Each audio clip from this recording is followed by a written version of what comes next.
entendimento desse assunto. E o que vem ser fatalidade? A definição é o acontecimento inevitável. Algo que posso fazer o que for, vai acontecer. Também é considerado fatalidade destino que não se pode evitar.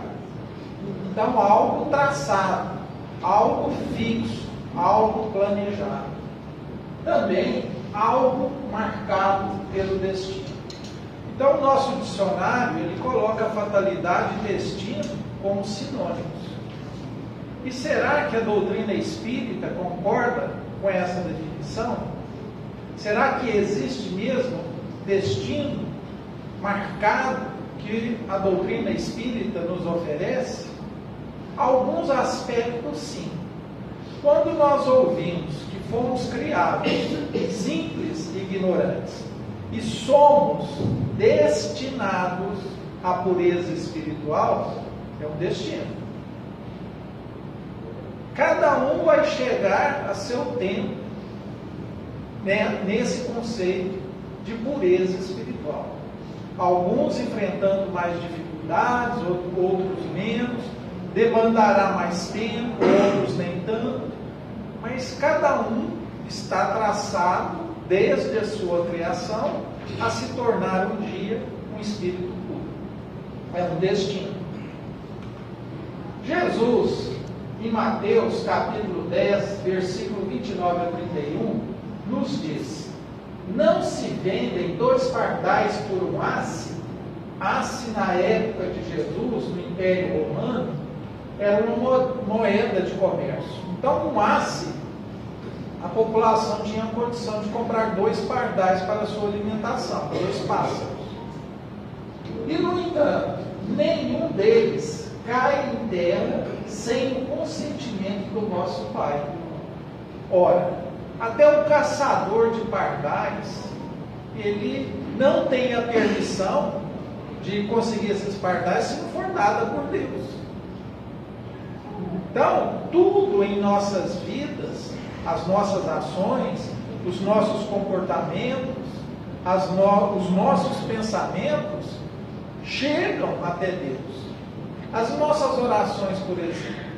A oração nós temos a capacidade de louvar, pedir e agradecer. Mais pedimos do que tudo. Será que tudo que a gente pede, Deus nos concede? Claro que não. Porque, segundo a espiritualidade, nós não sabemos pedir ainda. Temos essa dificuldade. Então, Deus percebe tudo. Deus, a inteligência suprema, a causa primária de todas as coisas, está no domínio da vida. Em qualquer situação do universo, em qualquer planeta habitado, Deus está presente. A sua lei impera. E os trabalhadores fiéis a Deus constituem essa equipe maravilhosa que coordena também a nossa programação reencarnatória. E ele continua: quanto a vós, até mesmo os vossos cabelos foram todos contados. Poxa, eu sei quantos fios de cabelo eu tenho. Não, mas Deus sabe. Então, Deus, Ele entende, Ele é o conhecedor da nossa intimidade. Conhece as nossas potencialidades, as nossas fraquezas. E Deus é bom. Ele sempre age com justiça, bondade, amor e misericórdia. Deus não castiga. Nós conhecemos a lei que rege e comanda aquele que comete um equívoco, um erro, que é a lei de causa e efeito. E a gente sabe que essa lei de causa e efeito, ela está em todo momento dando nova oportunidade ao espírito de fazer as coisas corretas. Caminhar no sentido que coopera com a lei divina. Não tenhais medo pois valeis mais do que muitos pardais. Então, olha a mensagem de Jesus de esperança, de firmeza, né? De confiança em Deus. Lá no Livro dos Espíritos, a questão 851, Kardec indagou: haverá fatalidade nos acontecimentos da vida, conforme ao sentido que se dá a esse vocábulo? Quer dizer, todos os acontecimentos são pré-determinados? E, nesse caso, que vem a ser do livre-arbítrio? Olha que pergunta interessante, né? Inteligente, Kardec. Se existe essa fatalidade, que adianta então meu livre-arbítrio? Não conta? Não tem valor algum? O meu esforço, a minha dedicação, o meu mérito, a minha mudança íntima, a minha transformação moral, intelectual, isso não conta? Resposta: fatalidade existe unicamente pela escolha que o Espírito fez ao encarnar, desta ou daquela prova para sofrer. Escolhendo-a, instituiu para si uma espécie de destino. Olha o cuidado dos Espíritos. Espécie de destino. Não falou que é destino. Por que eles usam essa espécie? Porque o nosso vocabulário é muito pobre. Os Espíritos superiores, né, sempre comentam através das respostas dadas a Kardec, que nós temos limitação para entender determinado. Não existem palavras. O nosso conhecimento muitas vezes não atingiu uma perspectiva de olhar e ver aquela verdade. Então, os Espíritos dizem que é uma espécie de destino.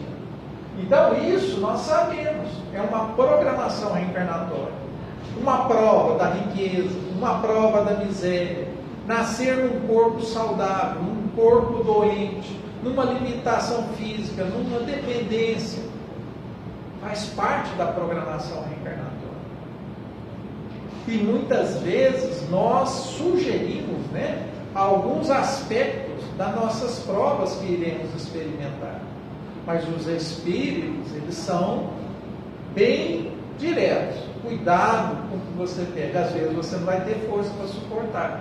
Você já falhou nessa prova 3 reencarnações seguidas. Então, existem espíritos que gostam de resolver os problemas, as pendências, os seus débitos, pagar isso num boleto só. Outros preferem dividir, né, em prestações suaves, os débitos que acumularam. Mas cada um de nós temos o livre-arbítrio. Então, quando ele fala que escolheu uma espécie de destino, que é a consequência mesma da posição que vem achar-se colocado, falo das provas físicas, pois, pelo que toca às provas morais e às tentações, o espírito, conservando o livre-arbítrio, quanto ao bem e ao mal, é sempre senhor de ceder ou de resistir. Então, as condições físicas, a sociedade que nós vamos ocupar, o país que nós vamos reencarnar, as pessoas que estarão ao nosso lado, é uma programação. Então, isso é físico, isso é pré-determinado. Mas e as questões para vencer as nossas imperfeições morais? O orgulho, a inveja, a impaciência, a ignorância. É através do livre-arbítrio que nós temos a capacidade de resistir às tentações ou ceder às tentações. Uma pessoa que reencarna num lar onde todas as pessoas são consideradas criminosas, esse espírito vai ter um exemplo muito negativo, até um arrastamento. Mas os espíritos respondem: não existe arrastamento irresistível. Em última análise, em última instância, é o espírito que decide se vai resistir ou vai ceder àquela tentação. Se ele ainda não é suficientemente intelectualizado, se ele ainda não é suficientemente moralizado, a tendência é fracassar. Porque tanto a imperfeição moral quanto a ignorância, a falta da instrução, são condições que fragilizam a decisão correta. Por isso que o Espírito da Verdade do Evangelho segundo o Espiritismo coloca: espíritas, amai-vos, eis o primeiro mandamento.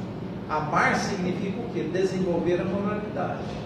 Instruí-vos, eis o segundo mandamento. A instrução permite ao espírito definir, reconhecer o que é o certo e o que é o errado. Então, quanto mais a gente recebe, mais nos será cobrado.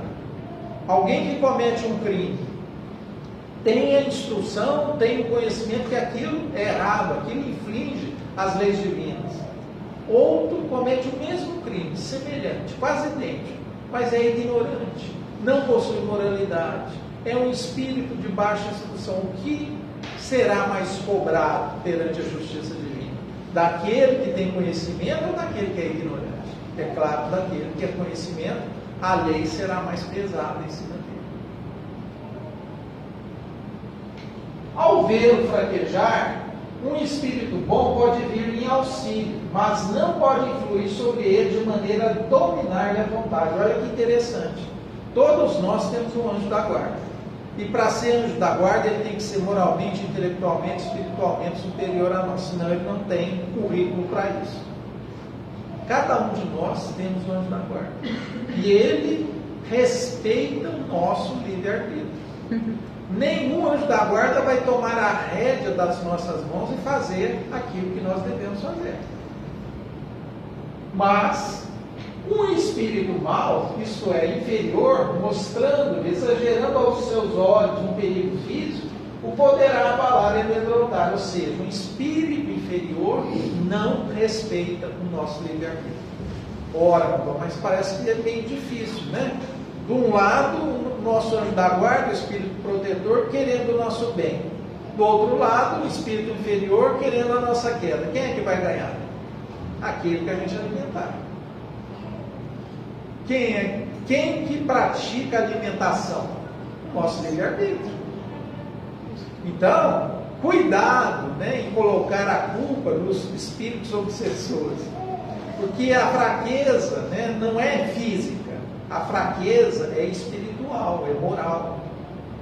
Quem tem tendência a ceder é aquele que ainda não desenvolveu esses princípios morais. Aquilo que a doutrina espírita, aquilo que o cristianismo redivivo defende. Nós temos exemplos todo dia de fracassos. Então, que esses exemplos nos sirvam de orientação, de não cometer o mesmo erro daquela pessoa. Nem por isso, entretanto, a vontade do Espírito encarnado deixa de se conservar livre de quaisquer peias ou amarras. Então, o nosso livre-arbítrio decide o que nós vamos escolher. 852. Há pessoas que parecem perseguidas por uma fatalidade, dependendo da maneira por que procedem. Não lhes estará no destino um infortúnio? Tal que a pessoa que é azarada, né, aquele personagem onde que ele vai ter uma nuvenzinha de fogo em cima, existe isso? Não. Não existe sorte ou azar. Tudo é consequência daquilo que nós plantamos, seja nessa encarnação, seja de encarnações anteriores. São talvez provas que lhes caiba sofrer, programação reencarnatória, e que elas escolheram. Porém, ainda que lançais a conta do destino, que as mais das vezes é apenas consequência de vossas próprias faltas. Trata de ter pura consciência em meio dos males que te afligem, e já bastante consolado te sentirás. Comentário de Kardec. As ideias exatas ou falsas que fazemos das coisas nos levam a ser bem ou mal sucedidos, de acordo com o nosso caráter, a nossa posição social. Achamos mais simples e menos humilhante para o nosso amor próprio atribuir antes à sorte ou ao destino os insucessos que experimentamos, do que a nossa própria falta. Comodismo, né? Terceirizar o nosso erro. eu fracassei nisso, eu fui incompetente, mas não reconheço que foi eu. Vou botar a culpa em alguém. É o destino, é o vizinho, é uma pessoa que trabalha, o colega de trabalho que é culpado, e não assume a culpa. Isso faz parte das imperfeições morais. Egoísmo e orgulho. É certo que para isso contribui algumas vezes a influência dos espíritos, mas também o que é que podemos sempre forrar-nos a essa influência, referindo as ideias que eles nos sugerem quando mais. Olha esse final, a importância da recomendação de Jesus de vigiar e orar. Quando nós estamos equilibrados, quando nós estamos sofrendo uma influência de um bom espírito, ou quando as nossas vibrações atingem uma comunidade espiritual favorável ao nosso equilíbrio, à nossa harmonia, é fácil manter isso? Não. Difícil. Porque o nosso ciclo de pensamentos e ações durante o dia são muito variáveis. Podemos acordar bem e no trânsito desequilibrar. No trabalho, na escola. Né? Então, isso faz parte ainda da nossa inconstância. É por conta das imperfeições morais que o mundo de provas e expiações predomina o mal sobre o bem. Vocês lembram lá na questão de número 100, que Kardec elenca as classes de espíritos. No mundo de provas e expiações predomina os espíritos perturbadores, espíritos neutros, pseudo-sábios, impuros e levianos. Eu falei alguma classe aí boa? Não, eu falei. Por isso que predomina o mal sobre o bem. Mas no mundo regenerado, quem são os espíritos que predominam nesse planeta? Espírito de quarta e quinta classes. Quarta classe, sabedoria e prudência. Quinta classe, benevolência. Muda alguma coisa? Tudo. Um planeta se transforma. Se a predominância desses habitantes são espíritos de quarta e quinta classe, para onde que vão aqueles que estão ainda na retaguarda? Alguns, dependendo do mérito, se não tiveram perante a justiça a avaliação divina, erros próprios, foram influenciados, não tiveram consciência, né, do mal cometido, talvez terão oportunidade de reencarnar na Terra regenerada.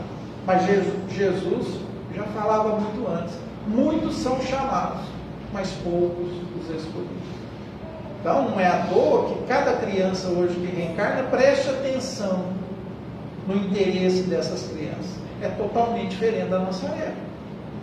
Elas são mais intelectualizadas, mais espertas, se desenvolvem mais rápido, têm um senso, né, de comunidade, tem um senso de cooperação. Existem ainda crianças que são egoístas? Sim. É por isso que a intelectualidade ela sempre desenvolve antes da moralidade. Na pedagogia divina, não existe nenhum planeta habitado no universo onde o espírito simples e ignorante alcança a moralidade primeiro antes da intelectualidade. Não existe isso. Por isso que a instrução é importante. Porque ela que é o leme que vai conduzir o crescimento moral. Por que tem tanto erro? Porque a humanidade usa a sua inteligência para fins não elevados. Simples assim. Já o mundo regenerado tem inteligência? Tem. Mas a moralidade conseguiu elevar-se. Por isso que Emmanuel diz que a evolução do espírito depende de duas asas: da moralidade e da intelectualidade. A da intelectualidade no mundo de provas e expiações está bem desenvolvida, mas da moralidade está atrofiada. Então, quem quiser continuar reencarnando na Terra, pelo menos tem que ser um espírito meio híbrido, né? Saindo aí da terceira ordem, adentrando a segunda ordem de espíritos, que já tenha um aspecto de benevolência, da prática da caridade, persistir na lei de justiça, amor e caridade. Então, esse tipo de espírito que terá o passaporte para habitar a Terra.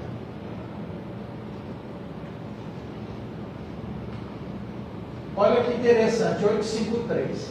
Algumas pessoas só escapam de um perigo mortal para cair em outro. Parece que não podia escapar da morte. Não há nisso fatalidade? Resposta: fatal no verdadeiro sentido da palavra, só o instante da morte o é. Tem uma passagem bíblica que diz: só se morre uma vez. Alguns usam essa frase para questionar a ideia da reencarnação. Não é isso que está escrito lá. Morrer fisicamente, biologicamente, só se morre uma vez. Não existe nenhum caso na humanidade em que aquele paciente teve o diagnóstico correto, né? De vez em quando tem uns erros aí, que a pessoa não teve morte clínica, mas teve uma catalepsia, uma letargia, né? Um falso diagnóstico de morte clínica, e não foi. Mas aquele que morre clinicamente, que tem parada cardiorrespiratória, que tem rigidez cadavérica, que tem manchas violáceas de contato com o leito, nunca existiu um caso que voltou à vida. Não existe. A morte física é um fenômeno natural, faz parte das leis naturais, leis divinas. Então Jesus, quando curou Talita, ele disse antes: Talita não morreu, Talita dorme. Lázaro não morreu, não foi ressuscitado. Ressuscitar significa a morte clínica e voltar à vida naquele mesmo corpo que foi diagnosticada a morte clínica. Não. Falsas mortes, mortes aparentes. Isso que é o critério correto. Chegar nesse momento, de uma forma ou de outra, a ele não podeis furtar-nos. Linha, assim qualquer que seja o perigo que nos ameace, se a hora da morte ainda não chegou, não morreremos? Não. Olha, peraí. Tem algumas coisas meio confusas. E uma pessoa que suicida? Está fora disso aqui. A pessoa que dá um tiro contra o crânio, pula de uma grande altura, né?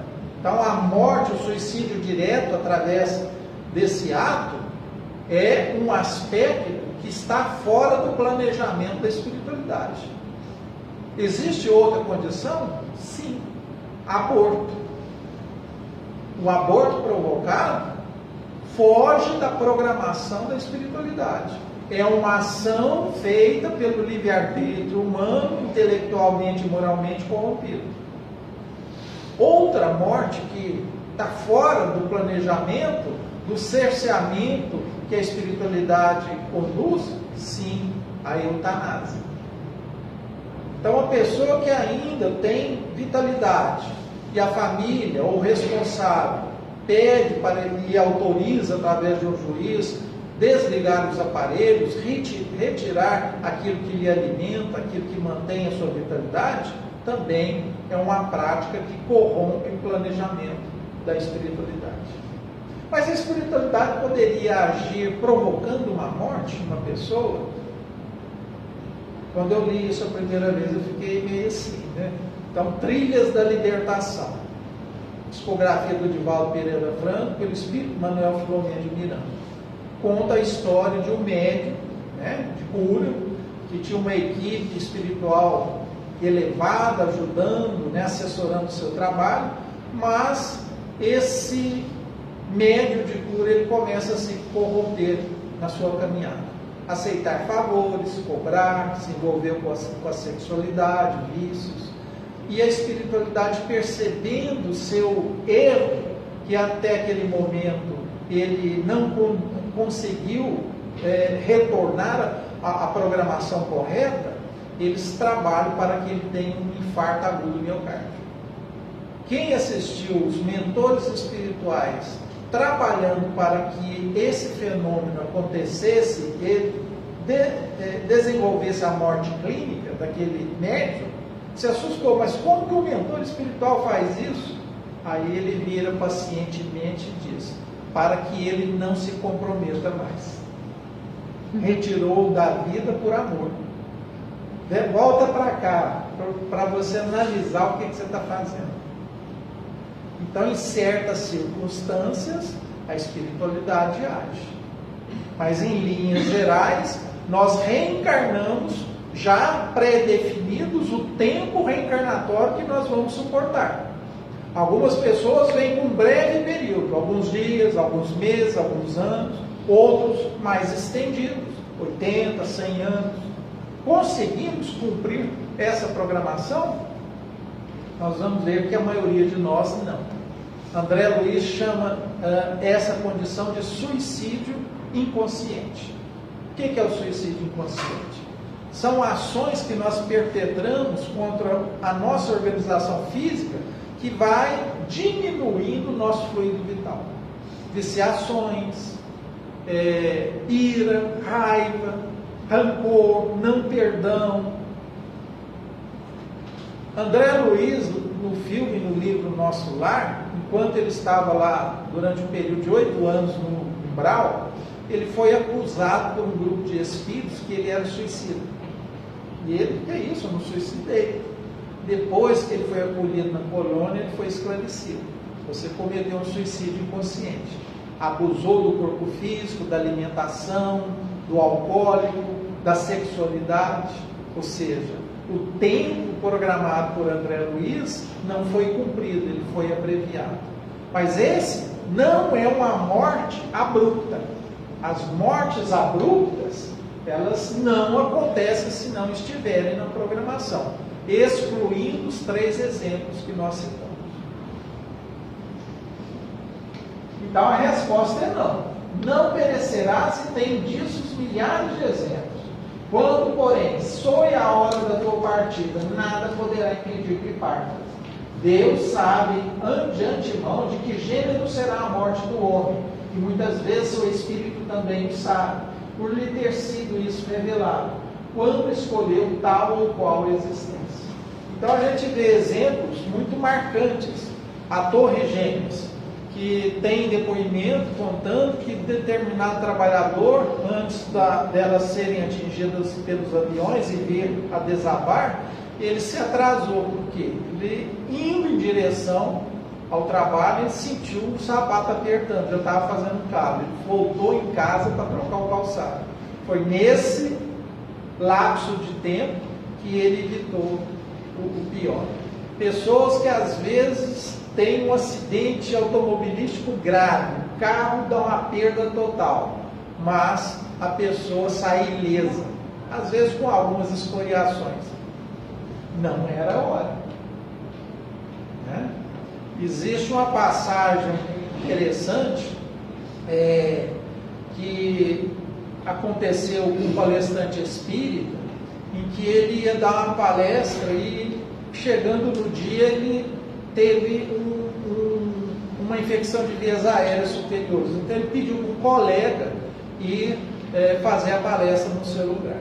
Aí o colega aceitou, foi, fez a palestra, mas na volta ele teve um acidente gravíssimo. O carro que ele dirigia, um Fusca, ele se estragou todo, foi uma perda total.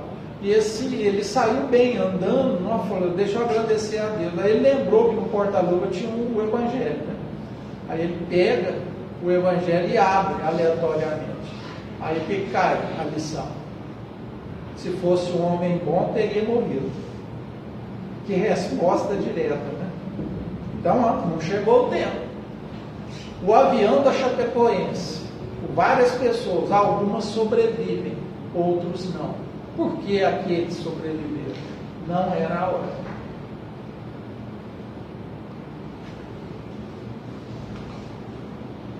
854. Do fato de ser infalível a hora da morte, poder-se-á deduzir que sejam inúteis as preocupações que tomemos para evitá-la?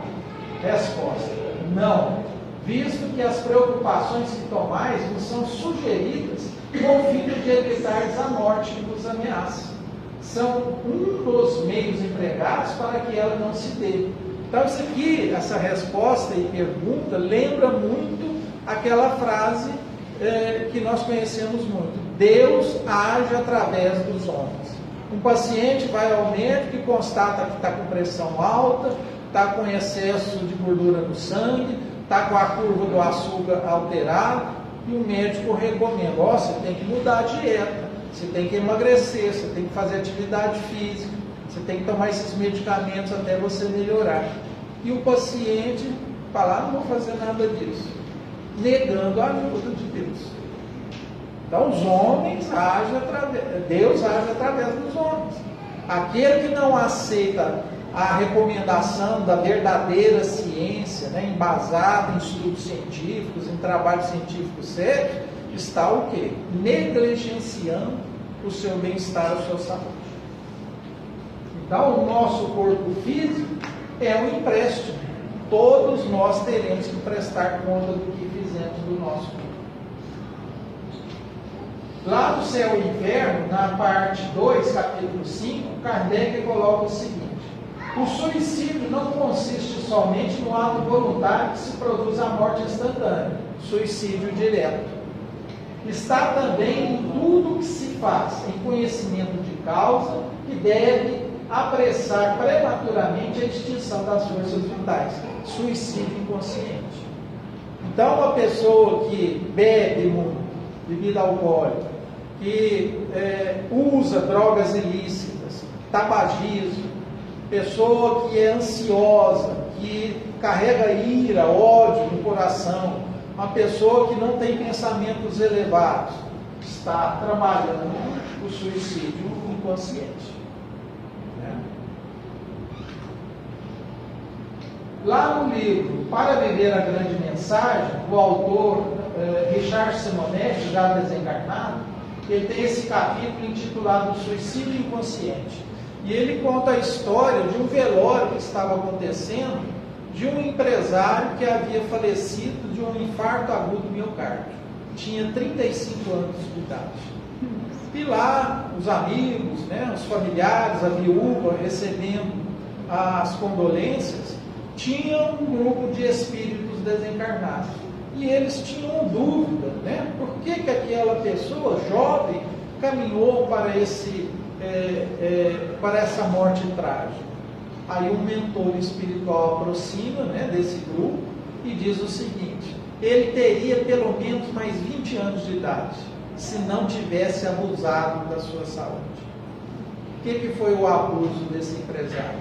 Trabalhava muito, não tirava folga, férias, não tinha lazer, não convivia com a família, não tinha religiosidade. O trabalho era só para acúmulo de bens materiais. Ele vivia uma vida materialista, mas carregada de ansiedade, de estresse, de nervosismo, tudo que corrói a nossa energia vital. Suicídio inconsciente. Então, muitos vamos desencarnar sem saber que somos suicídios inconscientes. Vamos saber do lado de lá. 527. Tomemos outro exemplo, em que não entra a matéria em seu estado natural. Um homem tem que morrer fulminado pelo raio. Refugia-se debaixo de uma árvore. Está o raio no mar. Poderá dar-se tempo sido os espíritos que provocaram a produção do raio e o dirigiram para o homem? Clara pergunta, né? O homem foi vítima do raio, ele morre. Quem criou o raio foram os espíritos? Quem dirigiu, mirou aquele raio foram os espíritos? Resposta: dá-se o mesmo que anteriormente. O raio caiu sobre aquela árvore que, em tal momento, porque estava nas leis da natureza, que assim acontecesse. Não foi encaminhado para a árvore, por se achar debaixo dela um homem.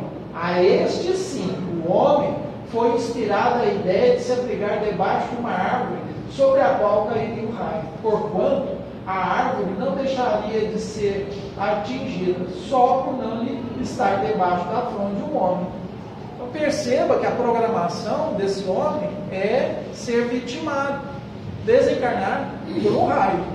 Então ele é inspirado para que vá até aquele local onde a espiritualidade tenha certeza do fenômeno que vai acontecer. Mas Rondão, como é que a espiritualidade sabe disso?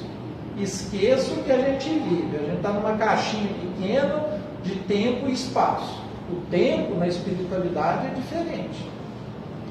Já ouvimos falar da dupla vista. O que é a dupla vista? É a condição de determinados espíritos de enxergar tanto o passado, quanto o presente, quanto o futuro. Jesus, nosso maior exemplo. Pedro, você vai me negar 3 vezes. Ele já estava vendo o futuro. Um de vós irá me trair. Dupla vista. Jesus tinha dupla vista continuamente. Então, no mundo espiritual, eles percebem o tudo que está acontecendo ao nosso lado. Então, muitas vezes, um pneu do nosso carro fura, a gente tem uma intuição de não pegar aquele caminho e ir por outro caminho. Será que a espiritualidade está evitando que nós estejamos no local onde vai ter um acidente fatal? Então, há coisas que nós não percebemos, mas que a espiritualidade está integralmente contactuada com o que está para acontecer. Então, a dupla vista favorece os espíritos para que eles ajam tanto na manutenção da programação desencarnatória, quanto na preservação da vida perante um perigo iminente. –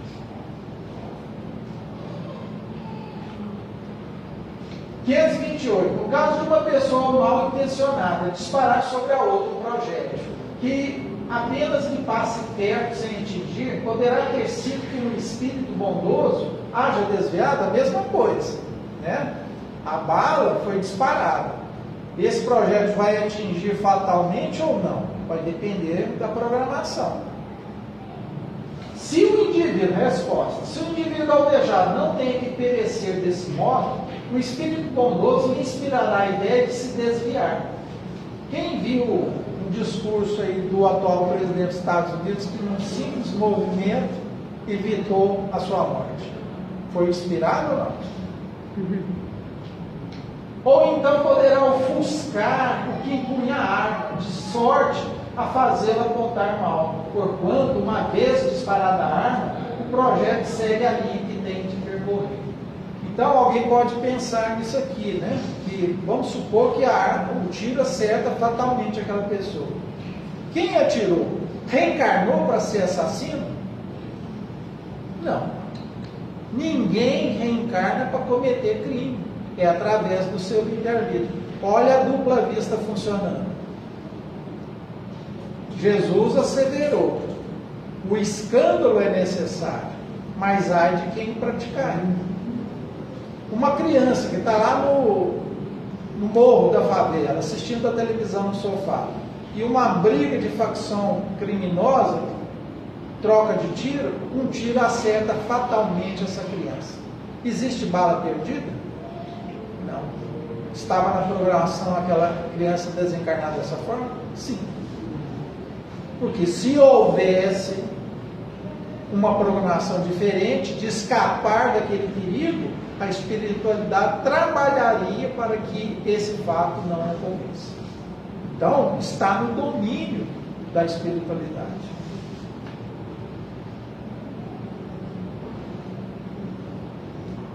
Então, poderá ofuscar que punha a arma de sorte a fazer apontar mal, porquanto uma vez disparada a arma, o projeto segue a linha que tem que percorrer. Então, para a gente caminhar para o encerramento, um livro, né, bastante interessante, A Vida Escreve, a psicografia do Chico Xavier e Valdo Vieira, pelo espírito de Lário Silva, tem lá no seu capítulo 20, intitulado O Merecimento, um exemplo clássico disso, em que Saturnino, personagem desse fato, ele se tornou uma pessoa muito maldosa. Ele era dono de uma fazenda e, vendo um serviço mal executado do seu escravo, do seu empregado, ele ordena que ele seja esmagado o seu braço direito na moenda de cana e venha falecer por isso, né? Então essa imagem, de certo modo, emplaca a consciência de Saturnino. No mundo espiritual, quando ele chega, incomoda esse arrependimento, relembrando do fato, né? O caldo de cana misturado com sangue daquele seu empregado. E ele pede a espiritualidade, né? Para pagar sua dívida num boleto só. Eu quero perder o mesmo braço que eu fui causador na encarnação anterior. A espiritualidade, como sempre, dá uma mãozinha. Ele reencarna numa família do Brasil espírita. E ele conhece o espiritismo. Começa a trabalhar, estudar, se envolver com a doutrina, com os princípios, e principalmente colocando em prática. Então, ele tem muitos amigos e admiradores, trabalha numa fábrica, todo mundo gosta de Saturnino. E um dia, operando a máquina, que ele trabalhava há muitos anos, a máquina prensa o braço dele. Aquele sangue todo, os colegas correm, né, assustados, recolhe Saturnino e leva para o pronto-socorro. O pronto-socorro já vai para o centro cirúrgico. E passado algumas horas de cirurgia, o médico vem dar a notícia aos familiares. Tivemos que amputar um dedo dele. Mas não era um braço? Não era um destino? Não. A nossa vida é como um livro em branco. Desde que nós nascemos, as páginas estão em branco. Cada dia nós escrevemos uma página. Nós não sabemos como é que esse livro vai terminar. Mas Saturnino pagou parte da sua dívida. O amor não cobre uma multidão de pecados? Ele preferiu pagar a sua dívida com a moeda do amor. Se ele fosse mais esmerado, mais aprimorado nesse ímpeto, talvez nenhum acidente ele teria ocorrido. Então perceba que não é destino, não é fatalidade. O nome certo seria determinismo relativo. Se a gente falar determinismo absoluto, é o mesmo que destino, é o mesmo que fatalidade. Mas quando é relativo, nós podemos moldar, nós podemos modificar aquela programação que até então era conhecida como imutável. Não. A misericórdia e o amor da justiça divina permite que nós tracemos outros caminhos. Poderia agravar se ele fugisse dessa programação? Sim. Então, se ele não fosse uma pessoa que tivesse esse merecimento, o acidente iria acontecer como ele havia planejado. Então, esse é o determinismo relativo. E devemos encerrar lembrando que Deus e seus trabalhadores fiéis estão no comando. Tudo o que acontece está nas mãos de Deus. Passamos por momentos difíceis, por aflições, por dúvidas, tristezas, melancolias, depressões, mas muitas vezes esse é o remédio amargo que necessitamos e que, de acordo com o merecimento saturnino, podemos modificar de acordo com aquilo que nós realizarmos em nossas vidas, as escolhas que nós permitiremos agir através do nosso livre-arbítrio. Então a justiça divina, ela é perfeita, ela não castiga e nem privilegia ninguém. Tudo é julgado perante o mérito. Então que Jesus nos ampare, nos proteja e que tenhamos uma semana de paz, de equilíbrio, de harmonia e que possamos ter força, ânimo e coragem para os nossos enfrentamentos. Que assim seja.